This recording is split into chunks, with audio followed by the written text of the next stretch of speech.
ये बात आप जरूर स्वीकार करें कि सोते समय आपको बहुत सावधान रहना है।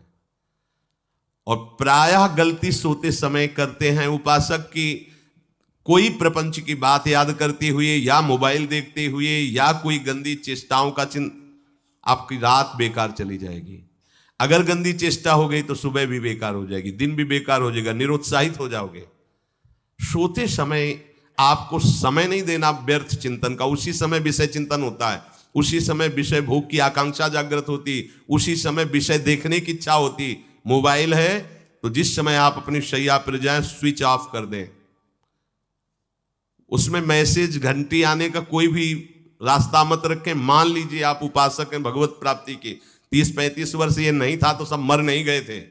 और बोले इमरजेंसी, जब इसकी 30-35 वर्ष से पहले इसकी कोई रचना नहीं थी, मुझे लगता है, क्योंकि 30-35 वर्ष में ही इसका विस्तार देखा है। नहीं तो कभी किसी के पास मोबाइल नहीं। कोई बड़े अधिकारी तो इतना बड़ा वो, इतना बड़ा वाला वो ऐसे रखते थे। नहीं तो मोबाइल तो हमें लगता है 30-35 वर्ष। तो फिर इमरजेंसी कैसे चलती थी? कैसे चलती थी इमरजेंसी?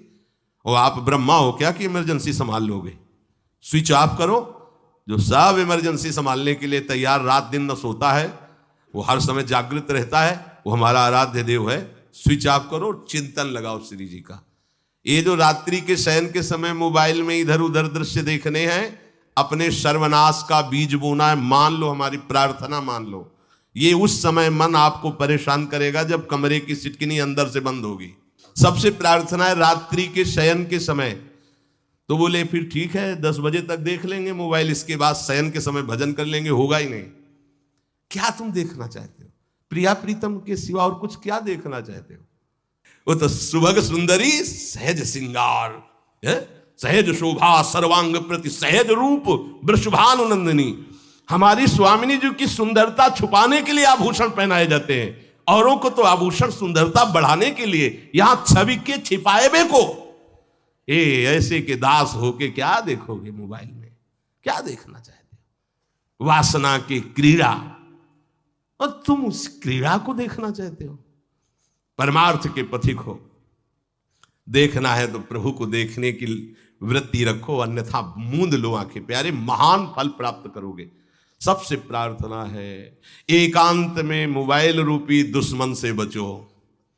क्योंकि जब आप गंदी बात कहीं देखोगे तो आपके अंदर वैसे ही चिंतन बनेगा, वो ऐसे ही लगेगा मैं भी ऐसा करूं, मैं भी ऐसा भोगूं, मैं भी ऐसा देखूं। मान लीजिए आप, जब हमारे शास्त्र कहते हैं कि पशु पक्षियों के मैथुन को भी नहीं देखना है, अगर ऐसा एक बार दृष्टि पड़े तो मानसिक प्रणाम करके दोबारा दृष्टि ना देना। और आप मोबाइल में ऐसी चेष्टाएं देखोगे, कैसे आप भगवत भजन करोगे? कैसे भगवत प्राप्ति का उद्देश्य रख पाओगे? ये कलयुग की बहुत महीन चाल है कि उसके बिना काम नहीं चलेगा और हम तुम्हें काम से युक्त कर देंगे। इसके बिना काम चलेगा नहीं, तुमको रखना पड़ेगा। और जब तुम इसे रखोगे तो हम काम अपना कर लेंगे। कलयुग ने कहा हम अपनी व्यवस्था बना लेंगे। यहां कह रहे जब आप नींद में जा रहे हैं तो बिल्कुल मानो मृत्यु शैया पे जा रहे हैं।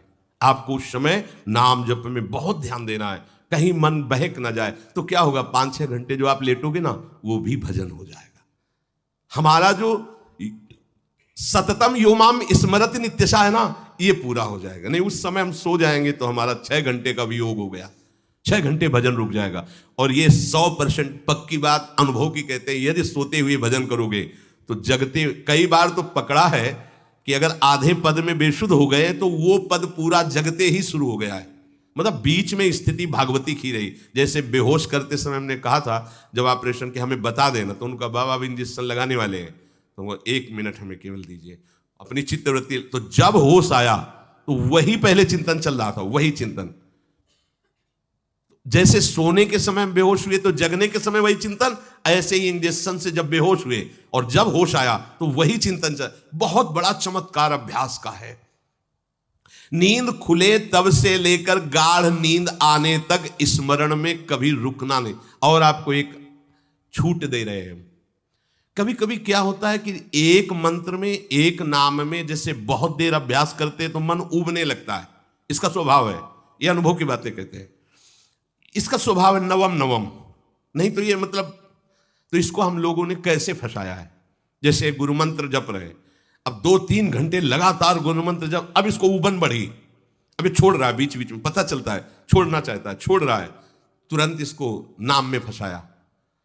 अब थोड़ी देर नाम में चला, फिर उभरा, बहुत विचित्र है ये, अब उसको फंसा दिया। उस पीछे की बात अभ्यास के समय, नमामि शमीशान निर्वाण रूपम विभुम व्यापकम ब्रह्मवेद स्वरूपम। चिंतन, पदगान करें, ये भगवान शिव पदगान कर रहे हैं और उसका चिंतन, निर्वाण रूपम विभुम व्यापकम ब्रह्मवेद स्वरूपम। अब अपने यहां अवसर है, सुंदर सुंदर कोई पद, गुरुमंत्र जब करते हुए मन जब उमने लगे, राधा वल्लभ श्री हरिवंश, राधा वल्लभ श्री हरिवंश, राधा वल्लभ श्री हरिवंश, इसमें भी उमने लगे, शुरू कर, जोई जोई प्यारो करे सोई मोही भावे, भावे मोही जोई, इसमें भी उबले लगे। सुधा निधि का कोई एक लाइन ले लो, ब्रह्मेश्वरादि सुदुरूह पदारविंद श्रीमत् पराग परमाद्भुत वैभव, ब्रह्मेश्वरादि सुदुरूह छोड़ना नहीं है, तू भाग में नवम नवम दे रहा हूं, नवम नवम। इसको फंसाने के लिए आपके पास अस्त्र हो, जैसे यहां चाकू, यहां पिस्तौल, तलवार, ये वो सब बिल्कुल वीर सजा रहता है, ऐसे ही अपने लोग सजे रहते हैं। छोटा राधा, अब उन्होंने एकदम चिपक गया आके तो कैसे मारे, तो छोटी चाकू है ना वैसे, राधा राधा राधा, थोड़ा दूरी राधा वल्लभ श्री हरिवंश, थोड़ा और दूरी गुरु मंत्र, बड़े बड़े अस्त्र अपने पास रख ले, बहुत भाग रहा है तो फंसा दिया। प्रथम यथामति प्रणव श्री, अब लग पूरा पदगा उसमें लग, प्रथम यथामति प्रणव। भोजन पाते समय ऐसा अभ्यास किया है, 1 घंटा के पहले भोजन नहीं होता, चाहे 2 रोटी पाना हो, समय लगता है भोजन, आराम, एक एक नाम, एक कुछ भी हल्ला मचाओ, कोई फर्क नहीं पड़ेगा, अपना चलेगा।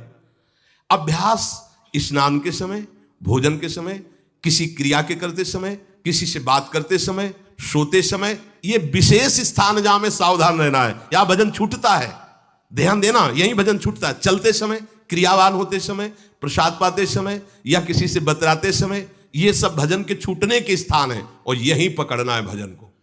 जब आपको बिल्कुल न लगे तो मानसिक सब बंद कर दो और गुनगुनाने लगो, जो धुनी आपको अच्छी लगे उसी में नाम, कोई नाम लेके, संसार का चिंतन ना होने पावे, चाहे जो कुछ तुम जहां तुम्हारा मन आवे, गंगावरी गोदावरी कुछ भी, भागवतिक चिंतन के सिवा संसार के चिंतन न होने पाए, पहले ऐसे अनन्य बनो, फिर बाद में अनन्यता आती, रसना कटो जो अन रटो। हाँ भी विषय चिंतन कर रहे हैं, प्रपंच कर रहे हैं, बोले रसना कटो जो अन रटो, और नहीं बोल सकते, प्रपंच बोलेंगे बस, रसना कटो, ये शब्द वहां नहीं आते। पहले हम आपको छूट देते, भक्त चरित्र, भगवान की चरित्र, नाम, कीर्तन, मंत्र, जो भी चाहो, संसार का चिंतन मत होने देना, पहले ये पकड़ो, फिर आगे चल करके जब पवित्र हृदय होगा तब ये निष्ठा आती, रसना कटो जो अन रटो, निरखियन फुटो नयन।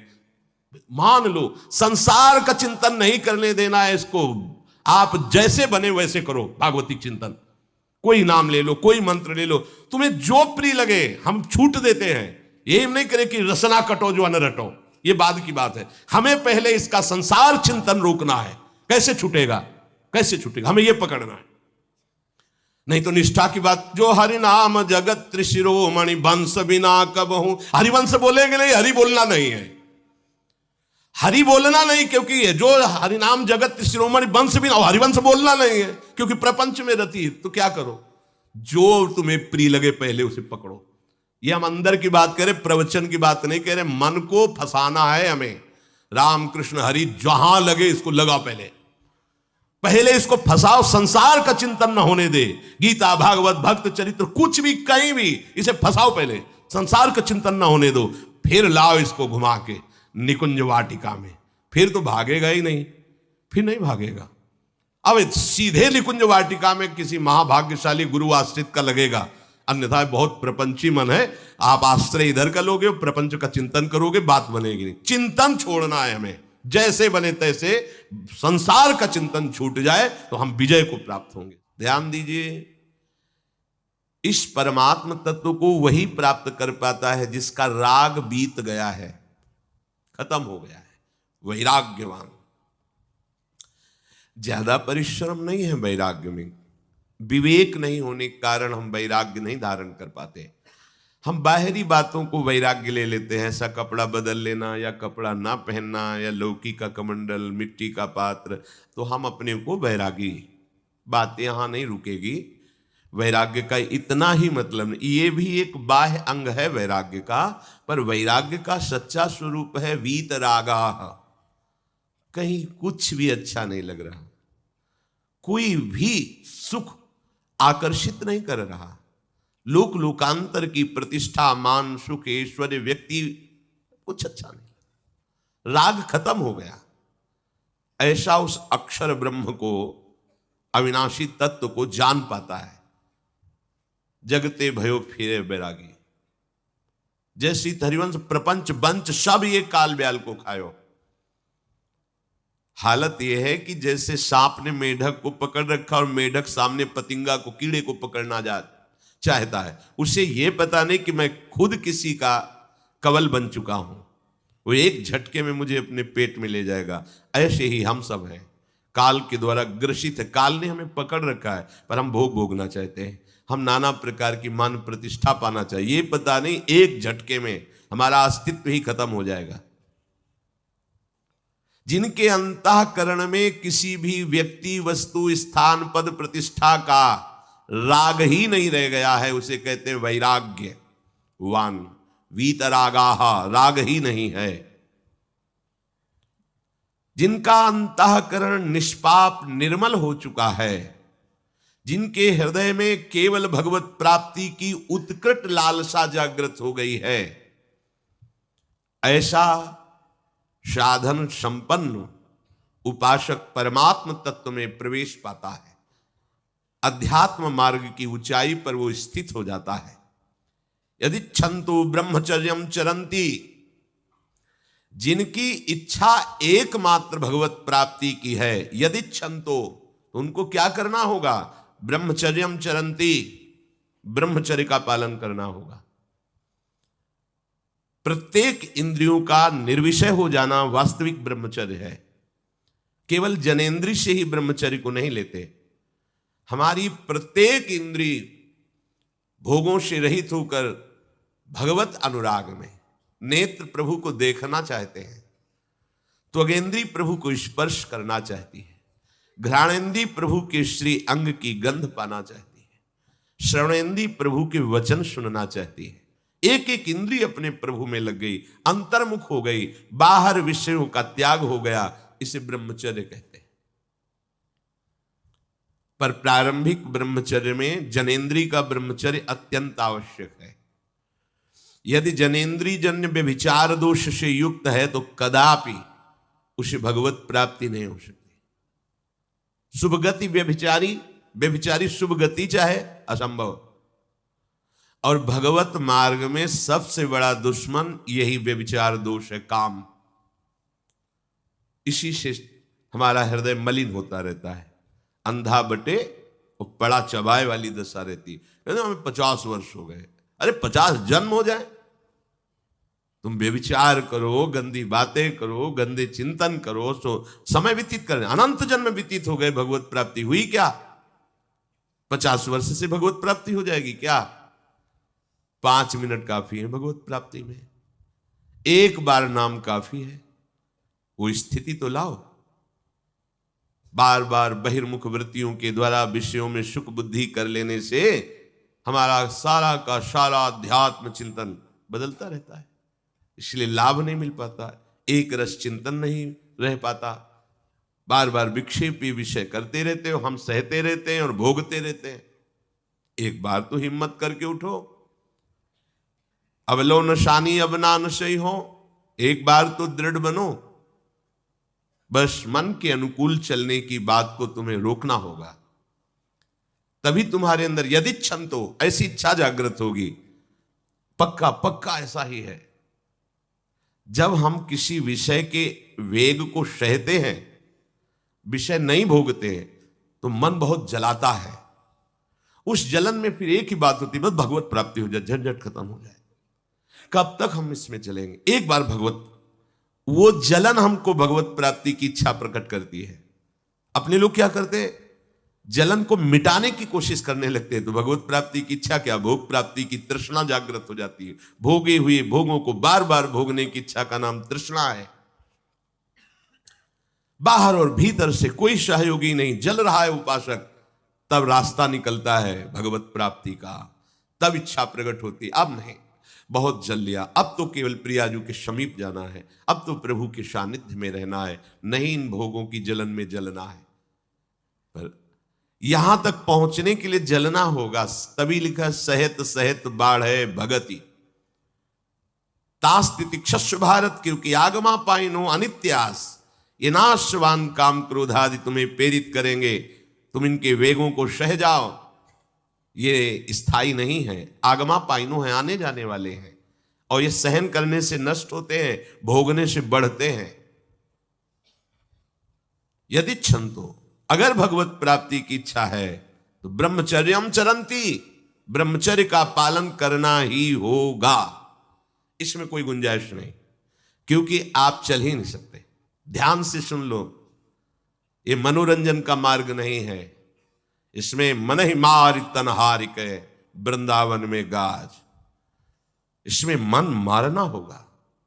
प्रायः ये मन को दुलार करने वाले लोग कभी भाग्य से सत्संग में भी आ जाते हैं, कभी श्री विग्रह के दर्शन करने भी मंदिर पहुंच जाते हैं, कभी तीर्थ याटन भी करते हैं, पर इनका कोई लक्ष्य नहीं होता। आज सुन लिया सत्संग बढ़िया है, लक्ष्य नहीं होता। यहां लक्ष्य वालों की बात हो रही। यदि छंतो, यदि तुम्हारी ऐसी इच्छा जागृत हो रही किसी जन्म में भगवत प्राप्ति करनी, तो ब्रह्मचर्यम चरंती, आप सच्ची मानिए, जिसके निकालने में तुमको सुख की अनुभूति हो रही, उसको रोकने में कितनी सुख की अनुभूति होगी। उन्मत्त हो जाओगे, बहुत जल्दी आपके सारे के सारे करण भगवदाकार होने लगेंगे यदि आप ब्रह्मचर्य का पालन करेंगे। शरीर स्वस्थ, हल्का, मन प्रसन्न, नींद आदि पर विजय, कितने गुण ही गुण। और ब्रह्मचर्यहीन आलस्य, प्रमाद, भोगों का चिंतन, मन का डिप्रेशन में पहुंचना, कमर में दर्द, टांगों में दर्द, सर में दर्द, घबराहट होना, बिना किसी कारण के मन भयभीत हो रहा है, भोजन अपच हो रहा है, बिना किसी प्रक्रिया के वीरनाश हो रहा है, बिना किसी प्रक्रिया के। काहे को मृत्यु स्वयं स्वीकार कर रहे हो, ये मृत्यु है। चाहे भगवान दत्तात्रेय जी बोल रहे हैं या भगवान कपिल देव जी बोल रहे हो, जब उपासक को संबोधन करते हैं भगवत प्राप्ति के लिए, तो कहते हैं कि इस भोग वृत्ति को साक्षात मृत्यु रूप देखो, ये मृत्यु है तुम्हारी। जब शरीर राग त्यागना है तो तुम शरीर से भोग भोगोगे तो आसक्ति शरीर की पुष्ट होगी, आसक्ति भोग सुख की पुष्ट होगी, है नहीं। कितने दिन शरीर रहेगा, कितने दिन भोग रहेंगे। विचारवान बनो, ब्रह्मचर्यम चरंती, ब्रह्मचर्य का पालन करो। उपासक जो ब्रह्मचारी होता है उसका खिला हुआ चेहरा रहता है, जैसे कमल खिला हुआ, बिना किसी कारण के उसकी मुख मुद्रा में प्रसन्नता होती है। जो ब्रह्मचर्यहीन होता है बुझा हुआ चेहरा होता है, तेजहीन, बिना किसी कारण के वो शोकग्रस्त लगता है। बैठा है, आपको लग रहा है शांत है, लेकिन आप चेहरे को देखो, वो एक शोकग्रस्त है, कुम्हलाया हुआ चेहरा, अशांत चेहरा, मुख प्रसन्न, तन तेज विराजा। यह है ब्रह्मचर्यम चरंती, भगवत आराधन संपन्न उपासक का। जैसे आग में पैर रखते हुए कोई चले तो कैसे चलेगा, ऐसे ही ब्रह्मचारी की पहचान है। इतनी स्फूर्ति उसके अंदर होती, जैसे आग में चलने वाला पूरा पैर नहीं रख पाएगा, अगला कदम रख देगा क्योंकि ताप लग रहा है, ऐसे उसकी स्फूर्ति होती पैरों में। उसकी आंखें एकाग्र रहती है, चंचलता इधर उधर या बार बार झपकना यह विषयी पुरुष का लक्षण है। बार बार पलक झपकना यह विषयी पुरुष का लक्षण है। इधर उधर ताक झांक, चंचलता, ऐसा बैठे तिनका तोड़ रहा है, पैर हिला, ये सब विषयी पुरुष के लक्षण है। ये तो बिल्कुल साधारण स्पष्ट दिखाई देता है आदमी विषयी है या ब्रह्मचारी, एक सेकंड में लक्षण होते हैं। आपको जब भगवत मार्ग का अवसर मिला है तो गृहस्थ हो, संतान हो गई, ब्रह्मचर्य रहो, नहीं चाहिए संतान तो भ्रूण हत्या, गर्भ हत्या जैसे महापाप करने की क्या जरूरत है? उसी वीर से संतान उत्पन्न होती है जिसको आप नष्ट कर रहे हो, जिसको आप ऐसे पानी में बहा रहे हो, व्यर्थ फेंक रहे हो, तो उसको भ्रूण हत्या का पाप लग रहा है, तो तुमको पुण्य लग रहा है, वीरपात कर रहे हो तुम्हें भी वही हत्या लग रही है, क्योंकि उसमें वही जीवात्मा है जो मां के गर्भ में जाके बालक रूप धारण कर लेती है, उसको तुम नष्ट कर रहे हो। और बुद्धि भ्रष्ट हो गई है, समझ में नहीं आता, व्यर्थ में वीरपात करते हो, व्यर्थ में। तुम्हारा भजन बनेगा, तुम अध्यात्म के योगी बनोगे? मजाक है अध्यात्म का मार्ग। होश में हो जाओ, ये मन के दुलार को बंद करो। जब तक इच्छा ही नहीं भगवत प्राप्ति की, तो फिर तुम कैसे भगवत प्राप्ति कर पाओगे? भगवत प्राप्ति की इच्छा कैसे होगी जब तुम्हारी इस तरह से निंदनीय वृत्तियां हैं? इंद्रियों को दुलार कर रहे हो, मन को दुलार कर रहे हो, भगवत प्राप्ति चाहते हो, आचरण नीच और चाहते हो उच्च पदवी।